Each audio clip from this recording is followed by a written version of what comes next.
But think about Trump for a second, too. He wins every freaking swing state. Why? Because about 4 to 5 million Democrats decided that whatever the Democratic Party's doing is bad enough to where they're not going to vote for it again. So, okay, now we got the woke right. What's their job? Make sure that the right is just as stinky, just as bad, just as scary as the left. You look at the numbers, Rasmussen, not the company, Scott Rasmussen himself put out a poll recently where he showed that the trans issue is 1783. What do I mean by that? 17% of the population overall supports it. 83% of the population would vote against it. So the trans issue is sinking the shit out of the Democrats because they're completely wedded to it.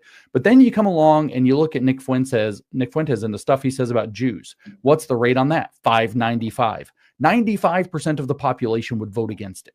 95%. Good. So right now, up until the woke right became ascendant, you had a bunch of views that were kind of somewhere in the middling ranges in politics for the Republicans, and nothing that was like an anchor that's going to drag you to the bottom of the ocean, a millstone.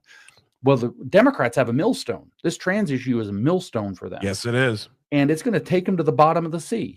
And all of a sudden, we have a movement appear out of thin air, get amplified by all these shady actors put on every effing podcast you can imagine, getting glazed in the New York Times all at once. Yeah. To turn this into the face of the Republican Party. You can't, a 595 guy as the face of the Republican Party. Don't tell me this isn't an operation, and don't tell me its point isn't to make sure that the Trump coalition can't continue after Trump.